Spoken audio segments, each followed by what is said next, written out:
Bonjour, aujourd'hui je suis à nouveau en présence de Roland Perret, qui va donc nous faire une conférence intitulée Accéder à l'éveil psychique, récit d'une expérience. Donc vous l'avez déjà découvert pour certains d'entre vous la dernière fois, lors de la conférence qui a eu lieu autour de Bernard de Montréal.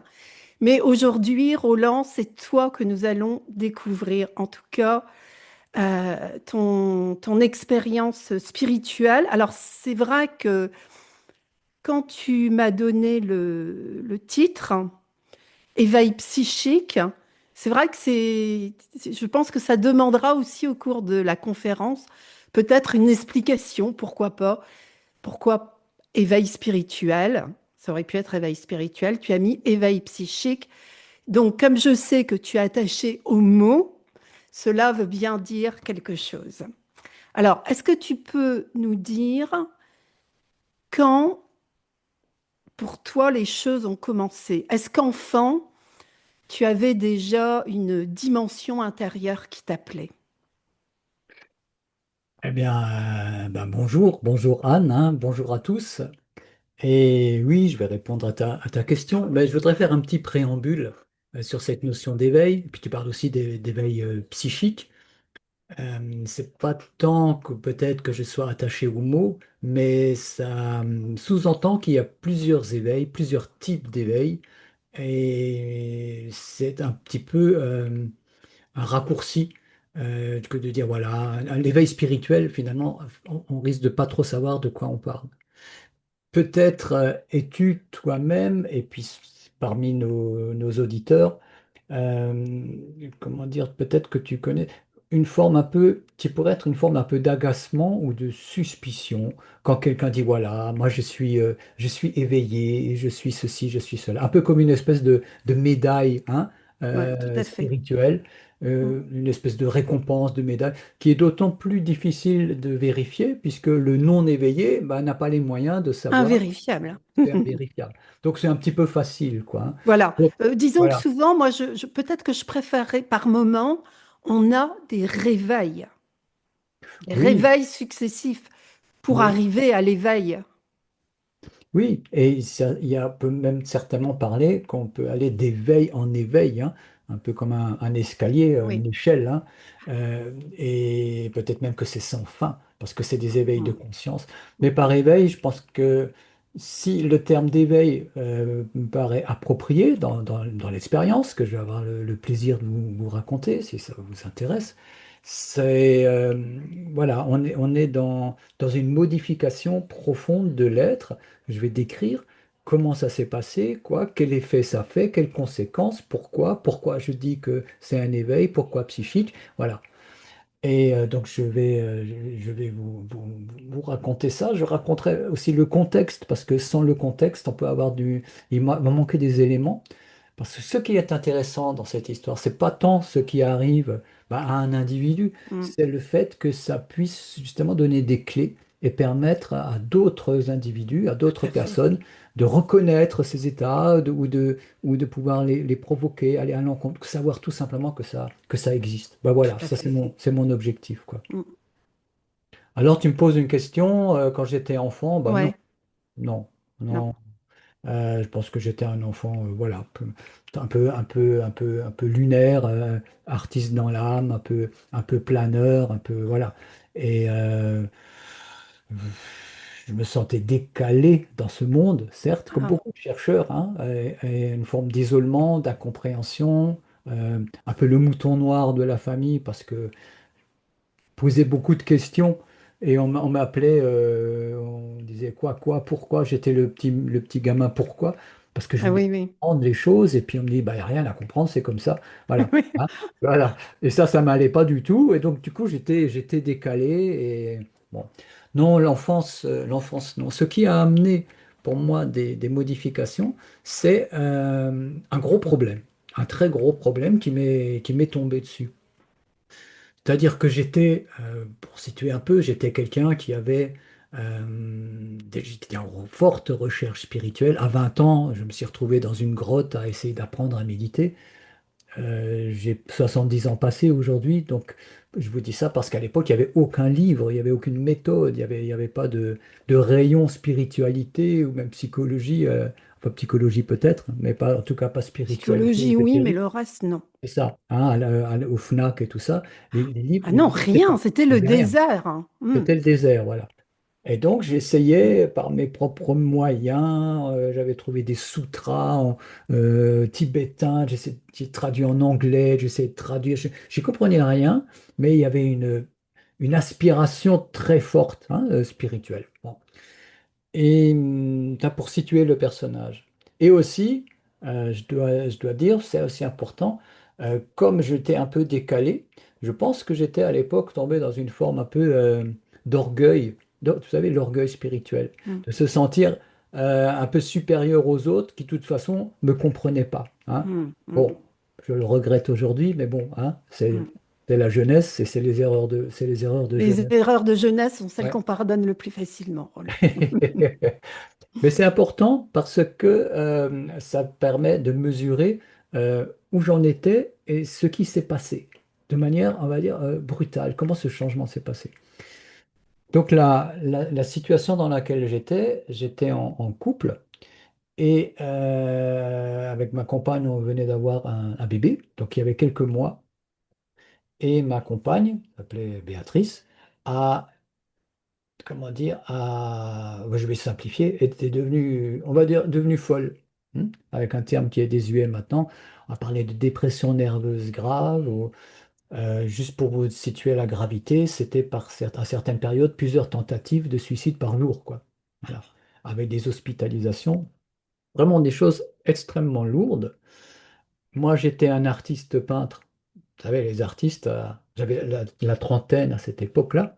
Mm, Vivre de son art, c'est venu plus tard, hein, mais donc je me débrouillais en vendant quelques toiles. Donc l'argent n'était pas là, le mm. soutien familial n'était pas là non plus, parce que ma famille ne comprenait pas comment je Ton pouvais choix. Mm, être avec une femme, voilà, qui était complètement déboussolée, voilà, qui était pour eux, était un frein, et voilà, ils cherchaient à me pousser à me séparer. Mais voilà, j'avais mon éthique, on ne se sépare pas pour moi de quelqu'un parce qu'il y a des problèmes, quoi. On cherche à les résoudre. Et c'est une femme que j'aimais énormément, qui était artiste elle-même, hein, céramiste de génie, on peut même dire. Génie qui a très certainement, euh, en même temps, été un facteur, c'est-à-dire une certaine fragilité, hein, une certaine fragilité. Il y avait une douceur, une délicatesse, oui, on peut parler d'une fragilité et une ouverture aussi un peu à l'astralité, au monde spirituel. Elle faisait beaucoup de hatha yoga. Et ce qu'on ne savait pas à l'époque, c'est que le hatha yoga intensif, qu'elle faisait de manière intensive, mal mené, peut être très dangereux. Je vais résumer ça pour ceux qui comprendront, se griller des chakras, hein. ah oui. Ça peut être grave et ça peut entraîner des problèmes psychiques très graves. Ça a été multifactoriel. Bon, je ne veux pas raconter mon analyse de cette maladie. J'ai beaucoup de choses à dire parce que Mais c'est un peu venu du jour au lendemain? en 3 jours. La personne normale, au bout de 3 jours, il fallait l'hospitaliser, quoi. Et c'était d'une brutalité. Et surtout, à l'époque, on ne parlait pas des dépressions nerveuses, hein. Non. On Ah bah sortait non. d'une période Ah où non, on c'était même... cachait les gens, quoi, hein, dans les familles. ouais, c'est quelque chose de honteux, Ouais, quelque part. c'est ça.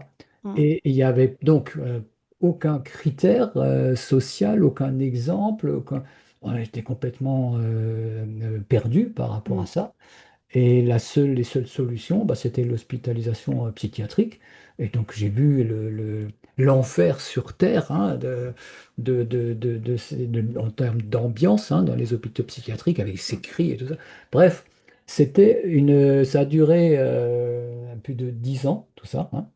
Et bien sûr, ça m'a transformé.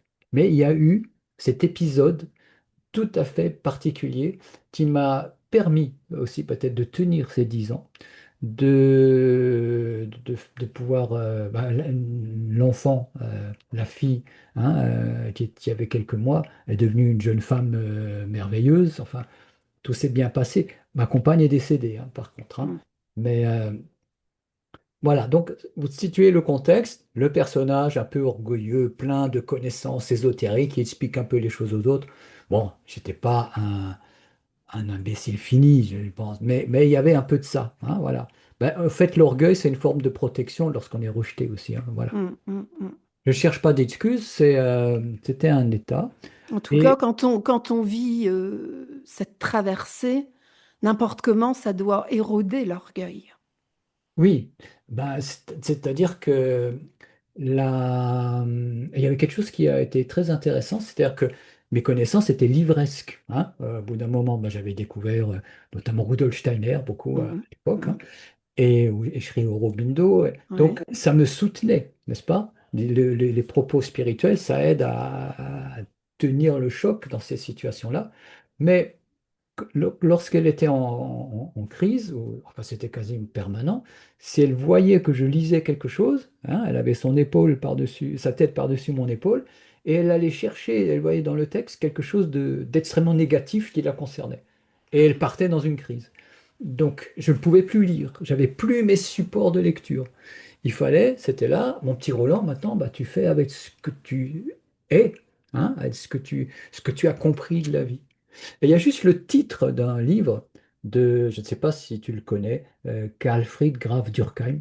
Ah ben oui, oui. Voilà. Et donc, le titre, je crois que c'était lui qui avait fait ce titre, c'était Accepter l'inacceptable. Ouais. Et juste ce titre, j'ai pas lu le livre, mais ces deux mots, accepter l'inacceptable, ma situation était inacceptable et malgré ça, j'arrivais à l'accepter. Et là, il y a une forme de croissance. Donc, Mm. merci, Graf Durkheim, pour ça. Mais voilà, maintenant l'histoire.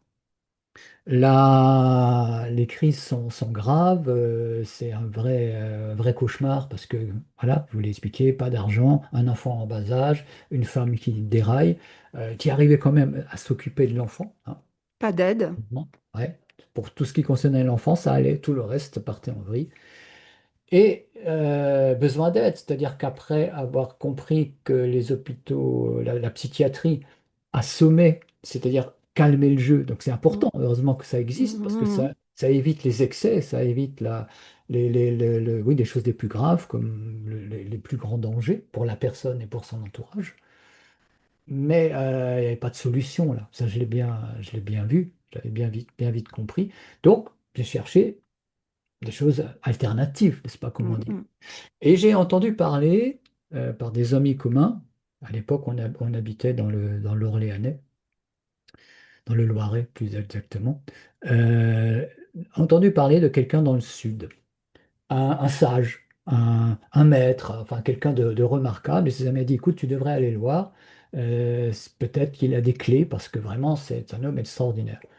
Ok, pas d'argent, mais on s'est débrouillé pour prendre la voiture, on est allé à oui, c'est des environs d'Aix-en-Provence, pour rencontrer ce personnage qui s'appelait, parce qu'il est décédé aujourd'hui, Johann Isserley.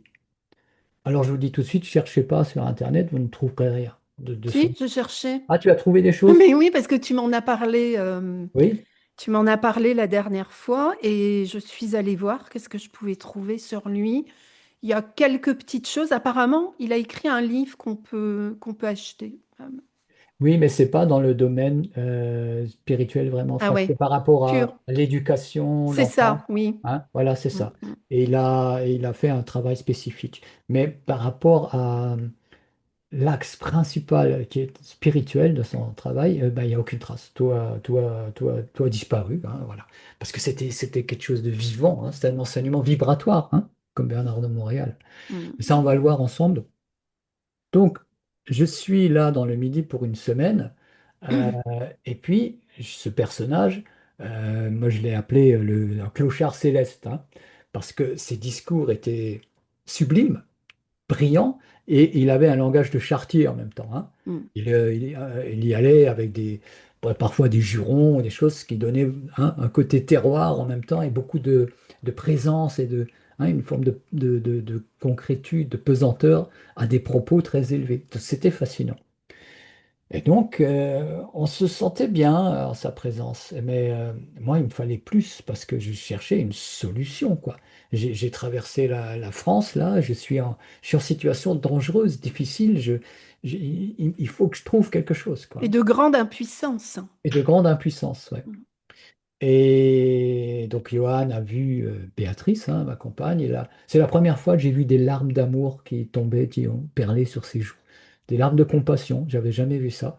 Et il a pas pu l'aider, si tant est qu'il aurait pu faire quelque chose, parce que une personne qui est en dépression, elle est pas avec nous, quoi, hein. Donc, elle n'est pas sensible au discours, elle est dans sa bulle, c'est très très difficile, voilà.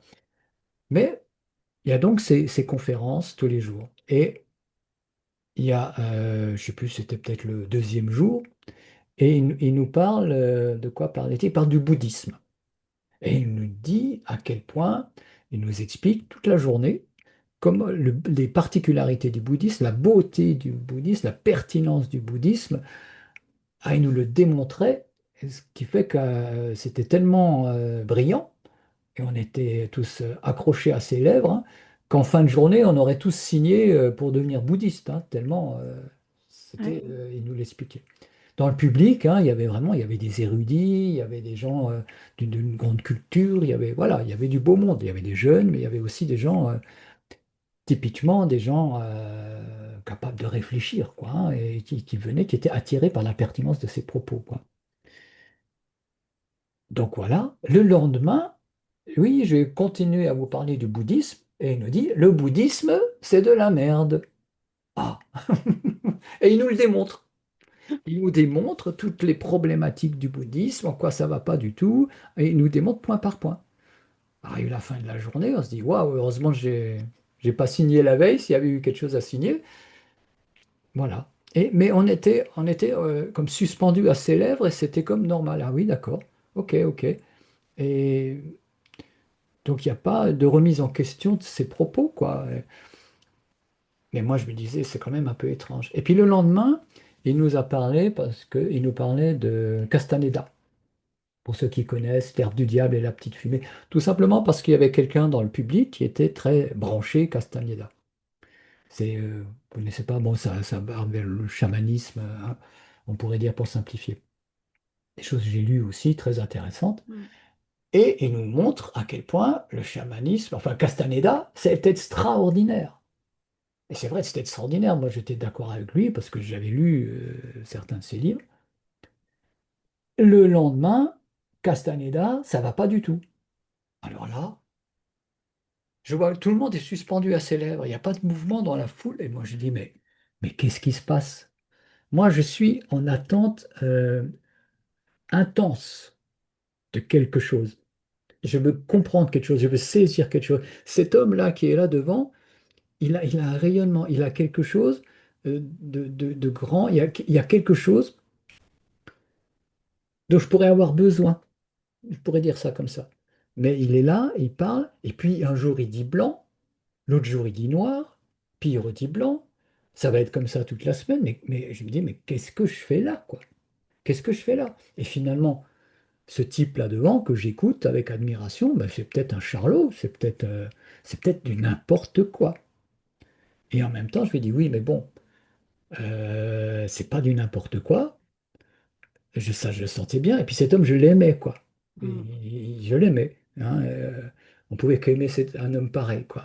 Et, et je me dis, bon, ok, c'est pas un charlatan, mais alors, mais qu'est-ce qu'il dit? Et je comprends que c'est pas dans les termes, c'est pas dans les mots, c'est pas dans les explications. Puisqu'une fois c'est blanc, une fois c'est noir. Donc le mental, il peut pas s'accrocher. Blanc, noir, où est-ce Mm. qu'on va? Et je me suis dit, j'ai eu comme un mouvement interne, non pas intellectualisé, mais comme un mouvement de fond, où je comprenais, ben, c'est pas les paroles, c'est sous les paroles. Voilà, c'est comme ça que ça s'est exprimé en moi. C'est sous les paroles. Et j'ai su, je sais pas comment, comme passer sous les paroles, l'écouter en dessous, écouter ce qu'il dit en dessous des paroles. Je ne peux pas expliquer ça, En fait, c'est mais vibratoire. c'est vibratoire, exactement. Mais On peut dire par rapport à ce que tu dis c'est un peu comme Bernard de Montréal, c'est des ça. destructeurs de formes. C'est ça. Mais c'est tout à fait ça. C'est tout à fait ça. Et je ne connaissais pas du tout Bernard de Montréal à Ouais. l'époque, hein. Et donc, je suis dans ce mouvement d'écouter, donc justement, la vibration.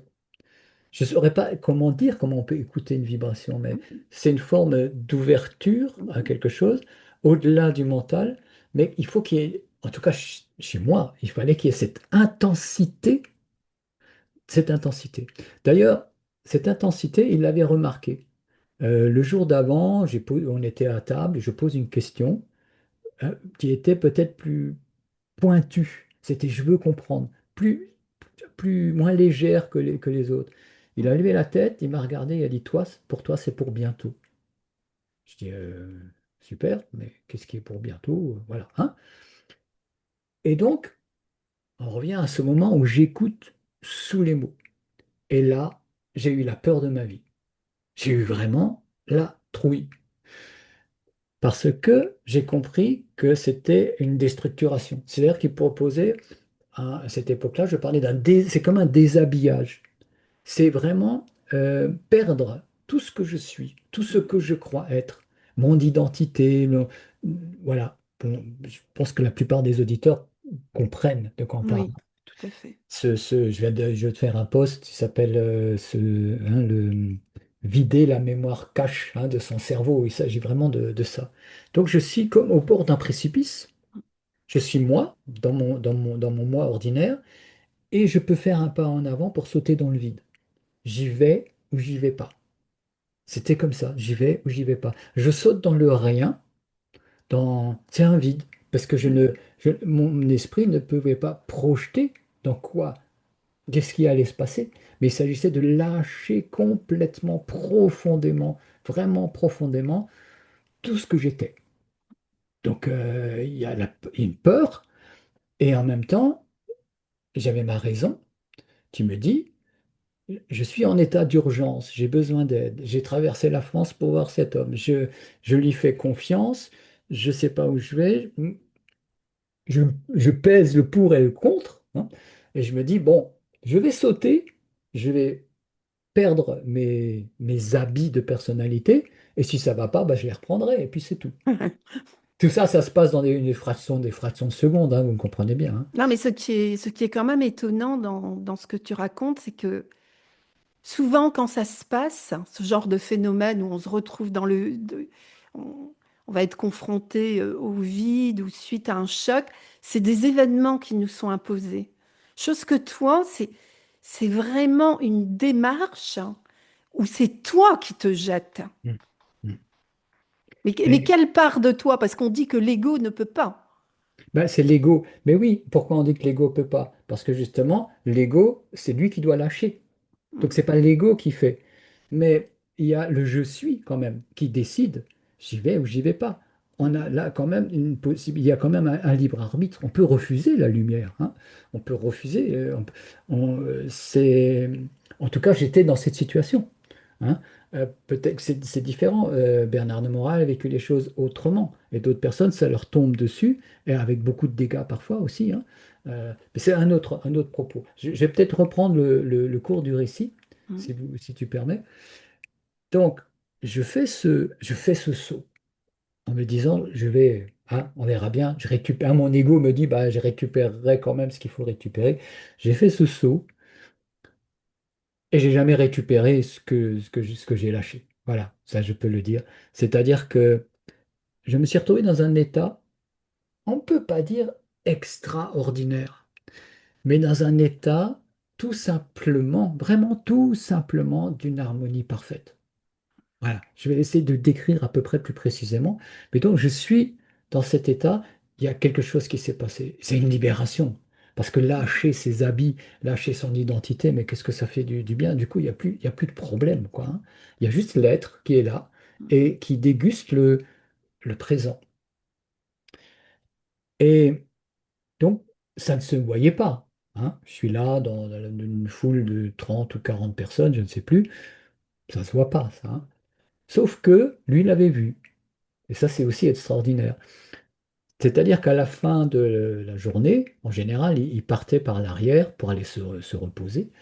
Et là, il est resté, il traverse la foule, il vient vers moi, il s'approche, il me chuchote à l'oreille, et il me dit, maintenant que tu as compris, explique-le aux autres.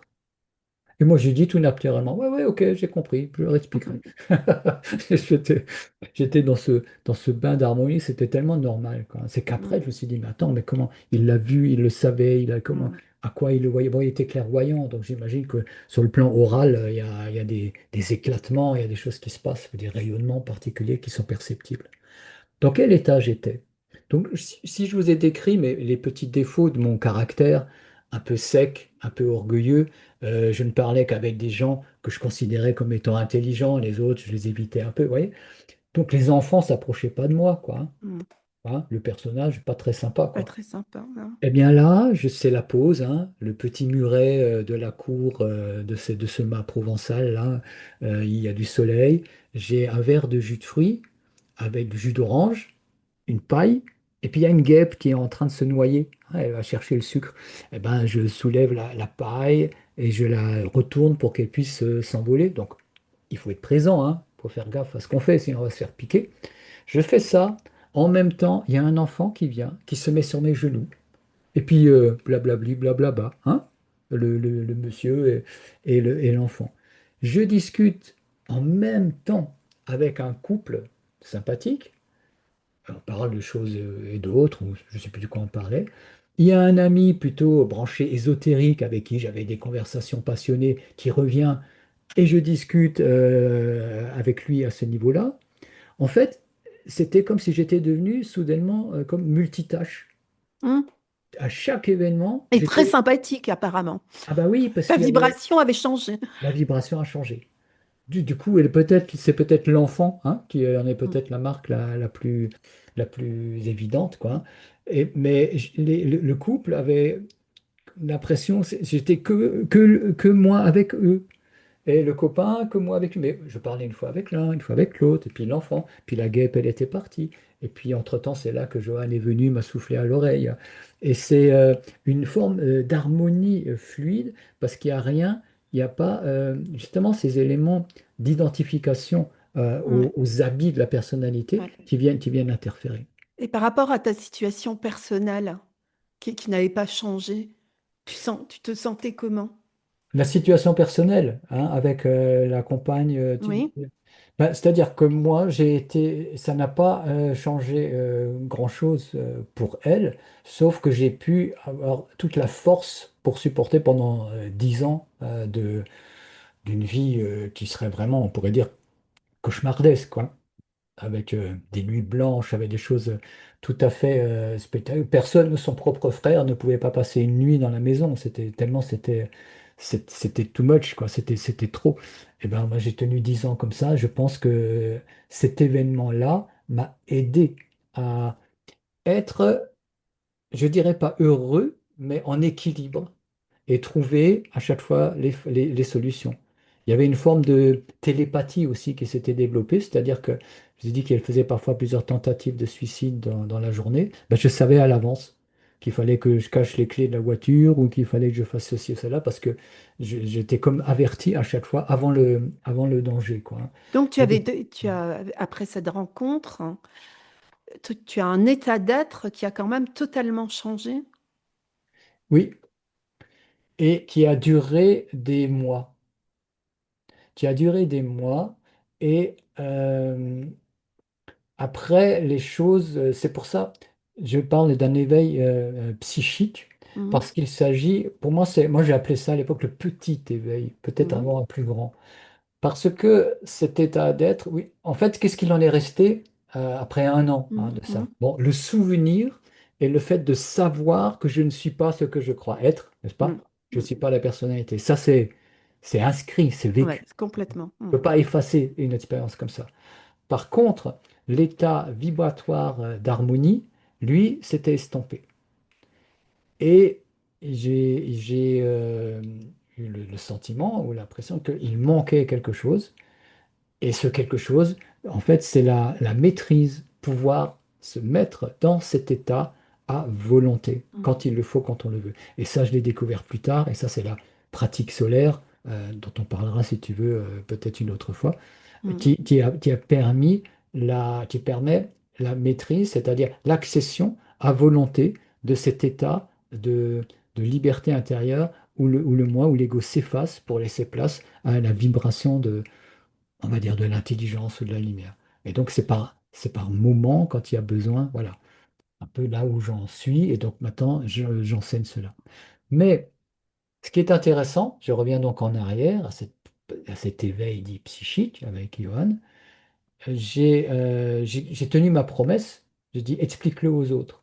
Donc depuis cette époque-là, toutes les semaines, une fois par semaine, tous les jours toutes les semaines de ma vie, quoi, hein, sauf cas exceptionnel, j'ai tenu des groupes, et j'ai fait en sorte d'essayer de, de susciter ça. Et sur une période de 10 ans, je peux dire il y a 4 personnes que j'ai pu aider à accéder à cet éveil. Mm. 4 personnes sur 10 ans, on va dire, c'est pas beaucoup. Mais c'est pas la phase de la maîtrise qui est venue beaucoup plus tard. Mais est-ce que après ça, tu peux quand même, est-ce que tu n'avais plus de questions ou tu avais encore des questions? Ben, il n'y a pas de Mm. question. Mm. Parce que Tu là, n'avais tu plus vois, de questions. ben non. Mm. Tu es dans oui, il n'y a plus de questions parce Mm. que qui se pose des questions? Ouais. Quelle est les questions que je me posais qui me semblaient importantes avant, eh bien, ben non, parce que la réponse, elle était. En fait, ce que disait d'ailleurs Johan, justement, il disait une question est un déséquilibre. Ouais.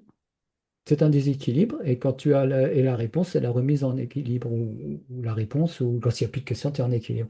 Et donc, je vivais cet état d'équilibre avec beaucoup de synchronicité, hein, des états que nos auditeurs connaissent certainement très bien aussi. Et oui, voilà, c'était. Mais ton intérêt quand même pour, bah, par exemple, Bernard de Montréal, Sri Aurobindo, etc., parce que tu aurais pu, bon, bah, ça y est, tu avais tes réponses, vivre tout simplement. Donc, tu as quand même continué euh, à explorer. Ben, ben oui, parce que une expérience comme ça, c'est très important. Je suis vraiment ravi, heureux d'avoir vécu ça, mais c'est pas suffisant. C'est pour ça que j'ai dit éveil psychique.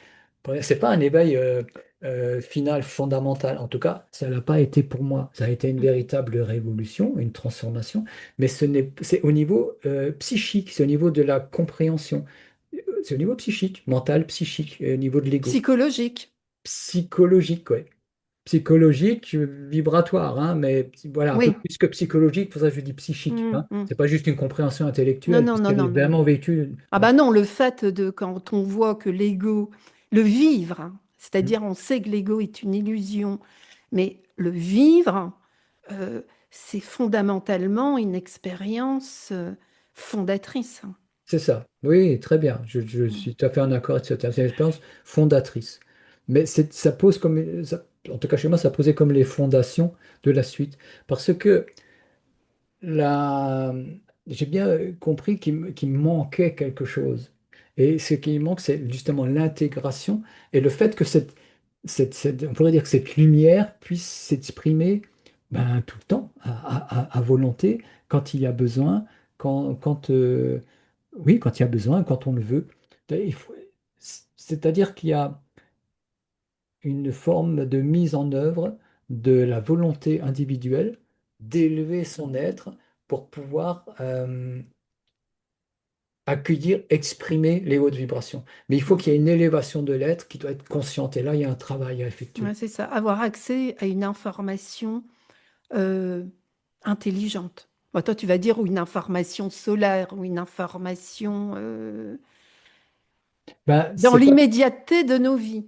c'est même pas tellement une question d'information, c'est une question de vibration, on peut Oui, dire mais sur le c'est plan lié en général. fait. Ouais. Mm. Mais enfin, bon, je pense qu'on se comprend, quoi. Ouais. Mais il faut qu'elle soit parfaitement intégrée. Pour ça, Aurobindo parle du supramental, des cellules. Il faut Mm. que ce soit dans le corps, quoi. Dans le corps, il y a une forme de processus de biologie de lumière dont l'expérience-là est fondatrice, mais elle doit se continuer avec justement la mise en œuvre de ces processus. Mm. Et là, il y a l'aspect justement énergétique, hein, la vibration et l'énergie, c'est-à-dire qu'il y a une préhension de cette question de l'énergétique avec des leviers à découvrir, avec un forme de développement qui peut être différent, je ne sais pas. Donc moi, en tout Mm. cas, j'ai mis au point où j'ai découvert, où c'est un ensemble, cette pratique des centres, une pratique solaire, comment devenir un soleil, quoi, à la suite, à Bah, la c'est suite. beau, hein. C'est beau. Et par rapport quand même à l'expérience que tu as vécue pendant 10 ans, quelque chose de très dur, souvent quand on vit ce genre d'expérience, on a des séquelles. Enfin, je veux dire, on passe pas du jour au lendemain. C'est-à-dire, ça peut quand même entamer l'énergie d'une personne. Ça n'a pas été ton cas. Pas du tout. Je dis souvent que c'est la période de ma vie qui m'a fait le plus grandir, qui m'a fait le plus, qui m'a apporté le plus, quoi. C'est pas le côté judéo-chrétien où je souffre, hein, on souffre et on est récompensé. Non, c'est le fait de d'assurer parfois à la seconde. Quand on vit avec quelqu'un comme ça où c'est dangereux, une Mhm. mauvaise décision, un mauvais jugement, il peut y avoir la mort. Il peut y avoir, il y avait une petite fille, un enfant qui pouvait être en danger. Et puis pour la personne elle-même. Donc c'est comme, pour moi, c'était comme devenir une espèce de, vous savez, guerrier, quoi, hein, ce côté Mhm. à développer la lucidité, l'attention. Et c'est pas dans les lectures, c'est dans le vécu, c'est dans les, Non, dans, parce que ça peut oui, quoi. générer Ça pourrait, justement oui. énormément de stress. Ouais. Eh ben non, non. Il y Non, a, mais c'est que déjà, il y avait quand même à l'époque chez toi une certaine maîtrise de tes émotions. Oui, j'avais déjà aussi, avant même l'expérience de Johan, que j'avais dit, j'avais commencé à 20 ans, la recherche, oui, de l'équanimité, hein, de la paix du cœur, hein, de l'équilibre, de ne pas s'emballer, ainsi de suite. Ça, c'était déjà intégré en termes d'effort et de vigilance. Mais cette expérience a été comme une étape, hein, très importante où c'était beaucoup plus intégré, quoi, à ce niveau-là, puisque tu peux plus difficilement te laisser emballer par une irritation, par exemple, puisque tu sais très bien que quelque chose en toi est manipulé par cette irritation. Et le problème, c'est l'identification à ce qui en moi semble irriter, mais ça n'a pas de valeur, ce n'est pas moi. Donc, ça devient beaucoup plus aisé de garder son, Donc, son c'est ta calme, sa paix. connaissance aussi, c'est ta connaissance des mondes subtils qui t'a aidé justement dans cette gestion des émotions en sachant que ce qui se passait en toi était peut-être la marionnette d'autre chose. Oui, ben, c'était aussi un, un vécu direct. C'est-à-dire, le fait de... J'aimais vraiment beaucoup cette femme et je pense avoir fait tout ce qui était en mon possible pour essayer de la sauver, hein. On va dire que j'avais le syndrome du sauveur, mais Mm. bon, je vois pas le problème avec ce qu'il y a à essayer de sauver Bah, quelqu'un, étant donné la situation, étant oui. donné la situation, voilà. Et donc, je disais qu'il y avait une forme de télépathie qui s'était un peu développée, heureusement. Je pense que ça a sauvé la situation plus d'une fois. Mais à un moment donné, il y avait aussi des perceptions suprasensibles. Et donc, c'est là que j'ai découvert l'existence des entités, hein.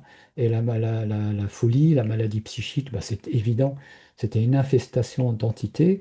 Et je les percevais m'attaquer, j'ai perçu ça. Et ça a été oui, ça a été un vécu aussi très, très, très, très, très important. Et il y a eu un phénomène dont je voudrais parler, parce que peut-être dans l'auditoire, peut-être quelqu'un pourra Mm. avoir des clés, des explications. En tout cas, moi, j'ai la mienne. Mm. Alors, qu'est-ce qui s'est passé? À un moment donné, hein, une personne qui ne va pas bien, comme elle l'était, ça fait des hauts et des bas, hein. Le haut était jamais très haut, mais les bas, c'était le véritable enfer, hein. Donc, à un moment donné, elle était au plus bas. ces moments où elle préférait plutôt mourir que continuer à avoir cette souffrance psychique.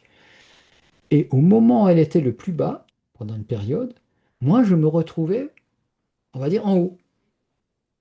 Je me retrouvais, mais je dirais presque dans un état, je voudrais dire presque paradisiaque, hein, d'un état de, de, de bonheur, de paix.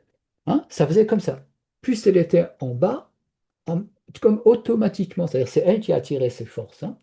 Elle attirait une force. Et en fait, elle était ouverte, elle était comme un canal, elle était comme un. Il n'y avait pas de filtre. Hein. Mm. Et donc, elle prenait ses forces, et par rayonnement, je pense que je vivais ça. Et donc, je me retrouve en haut alors qu'elle était en bas. Ça m'a perturbé. Je dis, mais qu'est-ce qui se passe, Roland? J'ai même pensé, mais est-ce que je suis pas un vampire, hein, je profite de son mal pour être bien. J'ai regardé, j'ai dit, non, c'est pas ça. Il y a les forces cosmiques. C'est là que je pense que j'ai compris ça.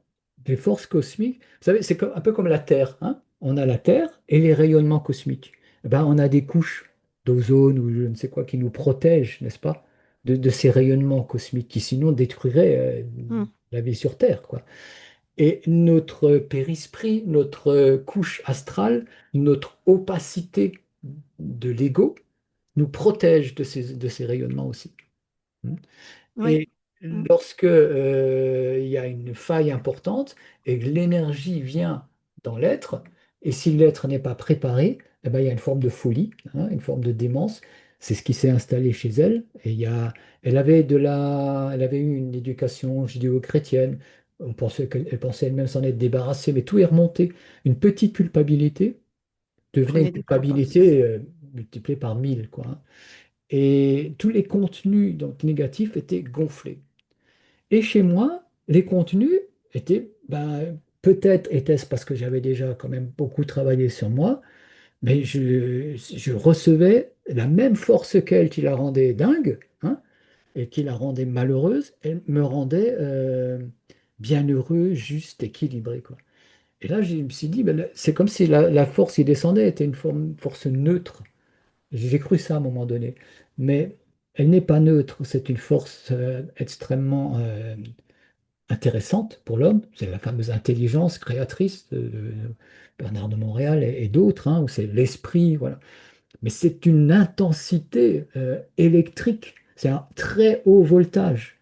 Et il faut se préparer. Il faut que la structure soit Mm. claire, qu'elle soit pure, qu'elle soit limpide. Et parce que s'il y a des scories, ben, les scories vont gonfler. Et voilà. Donc, ça a été ce moment-là, comme des vases communicants, là, ça a été une grande, grande leçon au niveau du fonctionnement. Là, par exemple, Bernard de Montréal, pour moi, c'est un petit peu ce qui s'est passé comme pour ma Béatrice, n'est-ce pas? C'est-à-dire qu'il a eu un choc et son corps n'était pas préparé. Et il a souffert, je crois, pendant 14 ans, quoi. Et c'est 14 ans. le corps qui a pris. Parce que psychiquement, il avait sa force. Chez ma compagne, psychiquement, elle était très faible et voilà, elle a pété, les fusibles ont lâché, quoi. Mais là, et il a fallu ça, il s'est adapté et puis mais il allait très loin quoi, hein, en termes de connexion avec cette force d'électrification hein, de l'esprit. Et là, j'ai compris avec tout ça qu'il était important, euh, comment dire, d'avoir une vie intérieure équilibrée pour tout le monde. Il y a les spiritualistes, en gros, ils l'ont compris, mais des gens parlent de burn-out, de choses comme ça. Mais en fin de compte, c'est la même chose. Il y a trop d'intensité ça pourrait devenir quelque chose d'intéressant, mais c'est souvent la faillite parce qu'il n'y a aucune préparation. Bah, disons que, bon, il faut quand même bien dire que tout ce qui est émotionnel, c'est quand même quelque chose qui, la sphère émotionnelle, de savoir que qu'on est régi par nos émotions, etc. Eh ben, on le sait depuis pas si longtemps que ça. Et c'est-à-dire que la plupart des éducations qu'on a eues, on n'exprimait pas nos émotions. Je veux Oui, dire, les émotions. Donc, comment dire, on a vécu comme ça. Et quand on refoule pour ceux dont je fais partie d'ailleurs, qui ont énormément refoulé leurs émotions et qui pensaient être justement dans une maîtrise quand même émotionnelle, Eh ben, un jour, ça sort d'une manière quelconque. Mais oui, la Voilà. cocotonique, Mais quoi. on peut Ouais. pas, je veux dire, c'est aussi le cheminement. On peut pas dire oui, il fallait, machin, puisqu'on ne savait pas. On ne savait, on n'a pas été éduqué comme ça, mais l'humanité, elle a été prévenue hein, depuis longtemps. On retrouve ces notions dans les Bien textes les plus sûr. anciens de l'humanité. Hein. Oui, mais Seulement, voilà, on j'entends n'a pas voulu le que, savoir. Mais dans que ça arrive au l'éducation, grand public, hein. ouais, Je c'est veux ça, dire, c'est avant, ça. c'était quand même les initiés d'une certaine manière. Mais je voudrais rebondir sur ce que tu dis, parce que si personnellement je parle de maîtrise de l'émotion, Mhm. ce n'est pas la maîtrise, ce n'est pas, c'est pas ce qui entraîne le phénomène c'est pas la répression Non, de bien sûr. l'émotion. Ce n'est pas non plus l'expression, parce que c'est un peu ce que nous disent Tout les psychologues azimut, aujourd'hui, oui, oui. voilà, qui cause des problèmes. Non, le processus de maîtrise énergétique, pour moi, vient avec un renforcement de la vie intérieure, un renforcement énergétique qui répare une structure éthérique, Mhm. énergétique, électrique dans le corps qui est la membrane émotionnelle. Moi, je pourrais développer, mais c'est peut-être pas le moment ici, mais la maîtrise émotionnelle est indispensable. Mais il Mm. s'agit de bien comprendre de quoi il s'agit. Et elle est souvent rejetée. Parfois, la maîtrise, ou quand on entend ça, on dit oui, ben voilà, mais les émotions, c'est aussi le plaisir, et ainsi de suite. Une vraie maîtrise émotionnelle, c'est être capable de rejeter ce qui ne convient pas, de prendre ce qui convient, mais c'est aussi la découverte de nouveaux sentiments, de, de,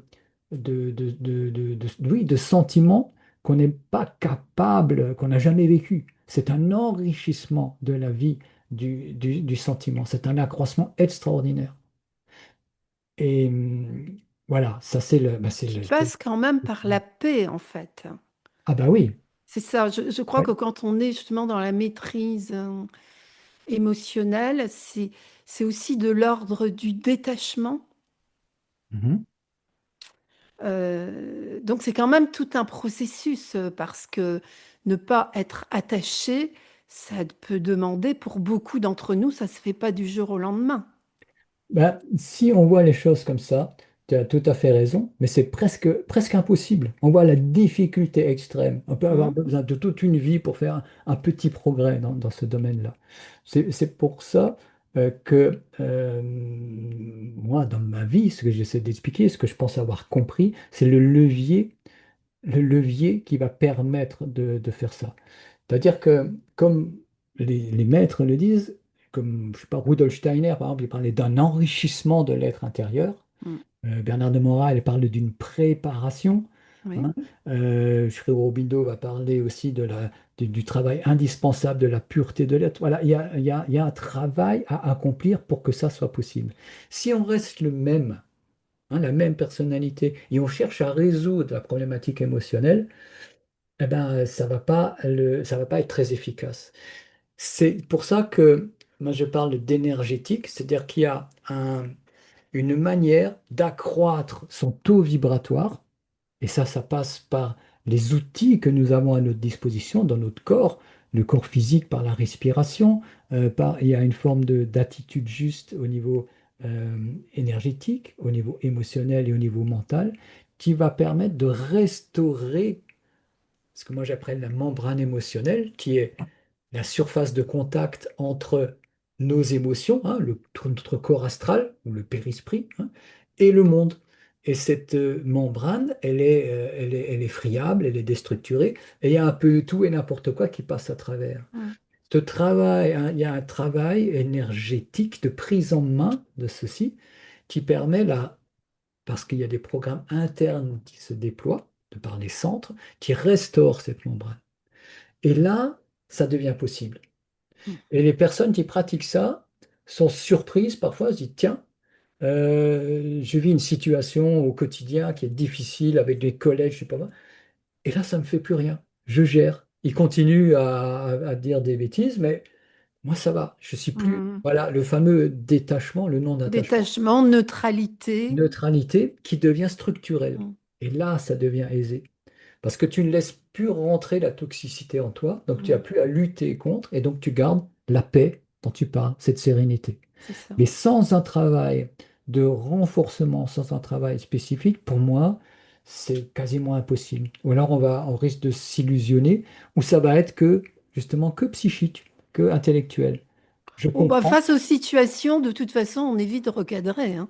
Ben oui. C'est-à-dire, face aux situations de la vie, si on est un peu honnête avec soi-même, on se rend bien compte si on est au-dessus de la situation, si on est embarqué, C'est ça. on peut pas vraiment véritablement se mentir à soi-même, hein. C'est ça. Mais je voudrais revenir sur le fait, quand tu parles justement, quand tu étais avec ta compagne, enfin ta femme, euh, et que justement, toi, tu étais comme ça, très fort et très haut en vibration. J'ai pas bien compris que c'est quelque chose que tu avais travaillé ou Non? c'était là comme ça? C'est au moment où elle vivait une intensité de Ouais. crise. Hein. Les crises, ça monte par paliers, quoi. C'est des crises comme ça, de bouffées délirantes. À un moment donné, il y a des prémices, et puis ça, parfois par minute, par palier, ça augmente, ça augmente, ça augmente. Et si on n'arrive pas à arrêter ça, il faut hospitaliser parce que la personne va jeter soit par la fenêtre ou va commettre Mhm. des actes irréparables. Ça monte, hein. Ça devient en intensité. Et au fur et à mesure que cette intensité grandissait, donc elle, ça l'emmenait dans des états très, très, très extrêmement négatifs, douloureux, souffrants. Moi, ça m'amenait dans des états, c'était Oui, comme mais c'est ça qui est automatique. incroyable. Et comment tu expliques ça? Ben, c'est ce que j'essaye d'expliquer, c'est pour ça que je lance peut-être même un peu un appel, hein. Moi, je l'explique ça par justement, si on voit la force de l'esprit ou ces forces cosmiques qui nous sont extérieures, où nous sommes en quelque sorte protégés par cette couche astrale, mais qui nous emprisonne en même temps, qu'il va falloir rendre limpide, transparente à ces énergies, ça doit se faire progressivement. Si ça, chez ma compagne, ça s'est fait brutalement, hein, il y a un Hmm. truc. Donc, l'énergie vient et elle va réveiller tous les contenus négatifs. Et c'est l'enfer. Donc, c'est ta Ah, préparation. oui, C'est oui, c'est je ça que pense que je... oui, je Voilà. pense. Parce que, C'était donc ta préparation, tout ce que tu avais fait auparavant, qui ouais, te permettait de rester dans cet état. je C'est pense pas, que oui. c'est pas tomber comme ça sur toi, Voilà. comme ça. Non, oui, j'ai quand même, j'ai travaillé,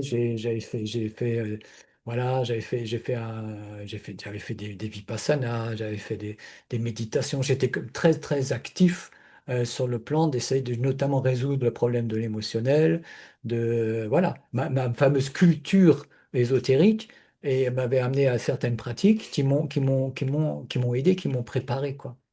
Mais c'est vrai que la clé, pour moi, c'est la préparation. Parce que Mhm. ce pétage de fusibles, et on voit bien que, d'ailleurs, il y en a de plus en plus hein, dans notre société, et on parle aussi d'un accroissement vibratoire au niveau planétaire. Et donc, on peut prévoir de plus en plus de pétage de plomb, quoi, aussi, hein. Et c'est là que c'est dans ce sens-là.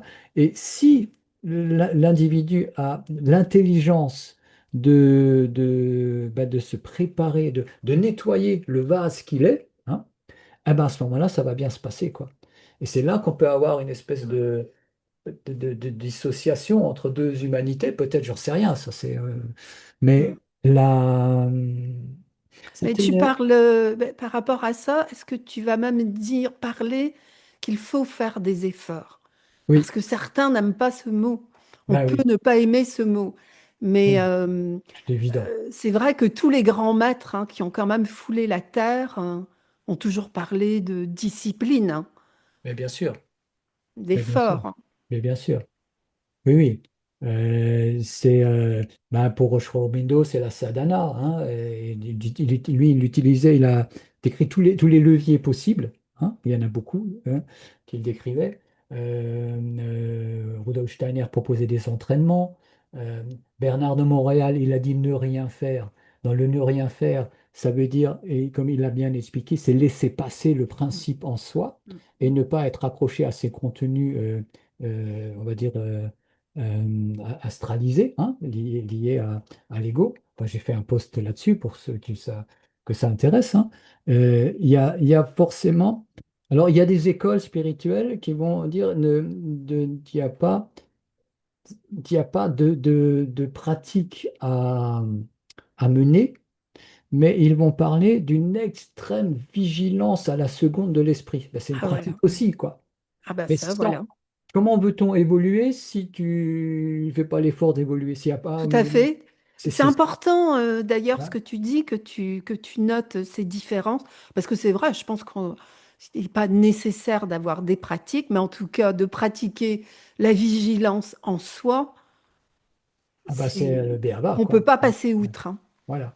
Et si on veut développer vraiment une vraie vigilance, une présence d'esprit, eh bien, on va, à mon avis, découvrir l'énergétique. Parce que la vibration, c'est de l'énergie. Mm, Vibration, énergie, c'est deux mots différents, mais c'est la même ouais. chose. Et on a un corps énergétique et il y a une manière de déployer des outils énergétiques. Mais il ne faut pas qu'il y ait que ça.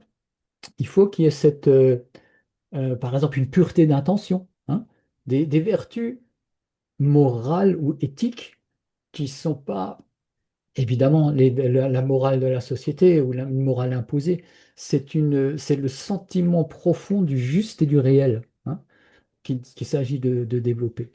Et, et aussi l'intention juste. Il y a des éléments aussi destructeurs comme la critique. Il est important d'avoir de la discrimination, mais il est extrêmement destructeur d'avoir de la critique. Discernement, ouais. Ouais, ouais, le discernement. Ouais. Et c'est une corde raide, hein, parce que entre le discernement et la critique, on y tombe vite. Donc, la, le Bah, rend- c'est-à-dire qu'on peut avoir un avis sans passion destructrice, en fait. oui, il y a une information, Ça, c'est et important l'information, d'ailleurs, bah oui, c'est important. hein, Parce que le la critique et le jugement, qui est une forme de condamnation, outre le fait de multiples erreurs que ça peut comporter, c'est avant tout une destruction personnelle du système, de notre propre système énergétique Mm, de notre biologie de lumière. Ça, on est les premières victimes de nos jugements, surtout les jugements à l'emporte-pièce. C'est d'une brutalité, une cristallisation qui empêche les énergies lumineuses de circuler en nous, quoi. mm, mm. Mais il faut de la discrimination, évidemment. Euh, c'est une question de terme, hein. Il faut savoir jauger les situations. Juger, c'est amener un élément émotionnel dans une information, hein. Et comme tu dis, le problème, il est à ce niveau-là, hein, dans l'émotionnalité. Et est-ce que dans ton cheminement, tu as eu d'autres rencontres comme ça, un peu déterminantes, hein, que ça soit des rencontres avec des personnes ou des livres C'est des rencontres avec des personnes, oui, qui m'ont donné, chacune comme Johan m'a amené, m'a permis cette expérience. Il y a eu deux autres enseignants qui m'ont amené des clés au niveau, peut-être dans un niveau plus pratique, justement énergétique. Voilà. Et, et voilà. Et pour moi, maintenant est venu le temps de la synthèse, hein, de ces éléments-là, que je présente sous la forme de la pratique solaire, ou plutôt de l'art solaire, hein, parce qu'on comprend bien, c'est pas juste une pratique comme ça, c'est un art de vivre, justement, à chaque Mm, instant, mais avec le support énergétique, les choses, avec la science des centres, avec ce levier énergétique, les choses deviennent possibles, elles deviennent réelles, on peut les vérifier, elles deviennent pragmatiques, quoi. Mais je ne dirais pas que c'est la seule solution, ni rien, mais c'est celle que j'ai trouvée. Et donc, en vivant ces choses-là, j'ai regardé, je découvre, ben, il n'y a pas si longtemps que ça, ben, Bernard de Montréal, que je ne connaissais pas. Je dis oui, ok, ok, tout à fait en accord avec ce qu'il dit, mais je voyais qu'il y avait, pour moi en tout cas, des incompréhensions, parce que ça ne collait pas avec mon expérience, quoi, hein. Et donc, c'est pour ça que je me suis permis de prendre la parole pour Alors, essayer quand tu dis d'expliquer qu'il des y a des choses. choses qui collaient pas avec ton expérience, lesquelles? Pas l'expérience de Bernard de Montréal, la compréhension qui Ah, en la est faite. compréhension La qu'en ont les compréhension, gens. voilà. En fait, je Ok. parle de Bernard de Montréal parce que j'ai vu des gens qui se trouvaient isolés. Ils disaient, je suis isolé, je suis coupé des autres, sentiment de solitude. D'autres, comme Bernard de Montréal, a parlé de la souffrance de l'initié que lui vivait J'ai soupçonné d'imaginer qu'il fallait qu'il souffre pour pouvoir avancer, quoi. Et non, c'est pas ça non plus. Y a pas, on n'est pas obligé de passer par des souffrances. Enfin voilà, c'est mon vécu. Après, qu'est-ce que j'allais dire? Bon, je pense que de toute façon, personne ne veut souffrir. Ça, c'est évident. Enfin, je ne Ouais, c'est crois pas évident. que quelqu'un se dit en faisant un chemin spirituel, wow, je vais souffrir, ça va être génial, euh, ça va me transformer. Je vais dire, personne. Ah, tu sous-estimes peut-être le côté un peu judéo-chrétien, très inconscient, Oui, tu bon, mais sais. enfin bon, je pense qu'ils sont plus très nombreux quand même. Alors après, ça peut être aussi de l'ordre de l'inconscient. Oui, oui, oui, mais Personne ne veut bien souffrir, sûr. mais il se trouve. Moi, je sais que personnellement, j'ai eu un cheminement quand même très souffrant, Mm. très souffrant. Et j'ai quand même un petit peu de mal, justement. Alors, quand on entend justement dire, enfin, attendez, évidemment, on n'a pas besoin de souffrir. Et que vous souffrez, c'est très dur d'entendre ça. Parce qu'on se dit, je souffre et en plus, je suis con. Alors, non, mais c'est vrai, je trouve que Ouais. c'est... Non, Bon, on sait que quand même, et si je regarde mon propre cheminement, euh, je sais que quand même cette souffrance, ça m'a transformée. C'est, mais bien je parle sûr, pour moi, hein, je mais bien parle sûr, pour moi, Anne. hein, alors je sais pas pourquoi il en fallait autant, Mm. ça je ne sais pas, ça ne m'intéresse pas là de savoir, hein. Mais de dire aussi que bon, voilà, elle est pas née, mais je ne demande pas mieux. Je Mm. ne demande pas mieux, bien sûr, hein. Mais Mais oui, mais bon, j'entends tout à fait ce que tu parce dis. qu'autrement, c'est tous ceux qui nous écoutent qui peuvent vraiment traverser des moments difficiles. C'est vrai, quand on s'entend dire, mais non, la souffrance n'est plus nécessaire, c'est très dur. Soit, mais bien sûr, ben, ces 10 années de cauchemar, hein, Ouais. ont été une forme de souffrance aussi, mais il y a la manière pour moi en tout cas, c'est la manière de la vivre, de ne pas y succomber, de ne pas Ah être oui, détruit, hein, ah, c'est ça. et trouver les moyens de grandir, hein. Voilà, oui. Mais il s'est passé quelque chose dans ma compréhension des choses un jour où j'ai réalisé que moi-même, c'était inconscient, je croyais que l'évolution, parce que moi ce que je voulais c'est évoluer, évoluer, évoluer, hein. Mm, Ça mm. c'était pour moi, c'était d'une grande intensité, qu'il fallait que je passe par la souffrance. Et que j'ai compris ça, que j'avais cette croyance très profonde en moi, eh ben, j'ai plus eu autour de moi de circonstances Mm. dramatiques. Ça a totalement disparu depuis des années, quoi. Alors Est-ce bon, que la souffrance n'est pas aussi liée quand même souvent à une grande résistance? bah, peut-être. Tu sais, on parle aussi parfois de programmes avant l'incarnation, ça peut être des accélérateurs de croissance, ça peut Ah bah être, c'est évident, c'est évident, mais c'est évident. là, D'ailleurs, il n'y a je pas de pense, règle, hein, hein, comme on non pense. mais je pense que même quand on juge quelqu'un qui souffre, on ne sait pas peut-être le saut quantique que la personne est en train de faire. D'où le fait de se méfier du jugement, quoi, hein. Ah mais complètement. Oui, bien sûr, bien sûr. Non, il ne s'agit pas de minimiser la souffrance ou de dire, bah là, la personne qui souffre, bah, elle est bête, elle n'a pas compris. Non, il s'agit pas de ça. Moi, ce dont je parle, c'est le fait de cette croyance profonde qu'il faut absolument, forcément passer par là. Il y a une manière d'avancer dans la vie où on va comprendre en se tapant la tête contre les murs, mais on peut aussi, à un moment donné, se dire, ah bah ok, je vois l'autre, il s'est tapé la tête, bah, je vais pas aller par là parce que je vais me faire mal. Bien Il y a une sûr. forme de raison, de compréhension, une forme d'intelligence pragmatique qui permet d'éviter pas mal de choses. Mais la souffrance, c'est une intensité dans l'être. Mais ce dont il faut se rendre capable, absolument, c'est de la supporter. Là, on retrouve les propos de Bernard de Montréal, hein, dans le fait de supporter cette intensité. Et là, elle nous fait grandir. S'il y a Tout à souffrance, fait. il faut pas se laisser Ah, diminuer. mais d'ailleurs, lui, il allait même quelque part plus loin, parce que je me rappelle qu'il disait, bon, bah écoutez, prenez un être. bon, je sais pas, il est assez doué, il fait des études de médecine, il fait des super études, on applaudit, etc. Il dit, mais bon, pour cette personne-là, c'était extrêmement naturel. Mais prenons maintenant quelqu'un qui est dans la vie face à l'adversité, la force qu'il va être obligé de développer face à l'adversité, eh bien, il disait, ça, c'est de la lumière. Oui, C'est de la lumière. Voilà. ouais, Donc, c'est aussi une autre manière de faire les choses.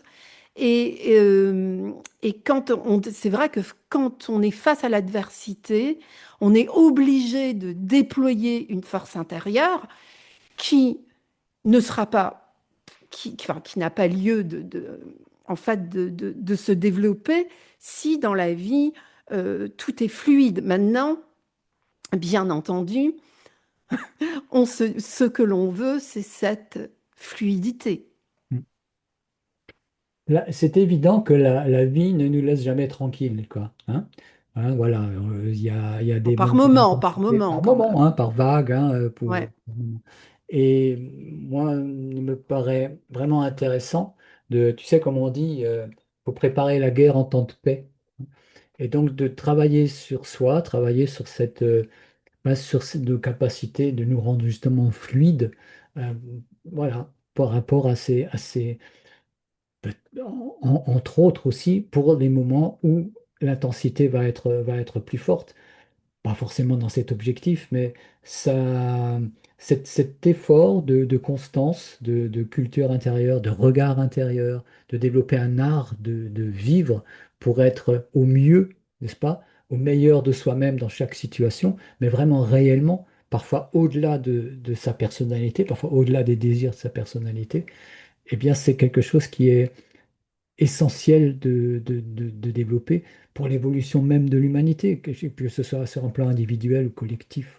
Ah bah, tout à fait. Puis c'est aussi, je crois, le grand retournement, c'est aussi que l'être humain voit sa vie totalement différemment, que c'est pas que une vie matérialiste, etc. C'est d'avoir un retournement de regard sur sa propre vie et de voir dans toutes les épreuves des opportunités. Le quotidien, dans le quotidien, chaque même petit élément de la vie de tous les jours est une occasion peut être une occasion de grandir, ou voilà. Mais Une occasion de grandir ou tout simplement même d'habiter l'instant présent. ce qui revient à la même chose. Ouais, C'est ça. voilà. Ouais. Eh bien, Ben Roland, voilà. Mm. on va peut-être clore Mm. cet entretien, à moins que tu veux peut-être rajouter quelque chose. De toute façon, tu reviendras pour nous parler de justement la pratique solaire ou l'art solaire.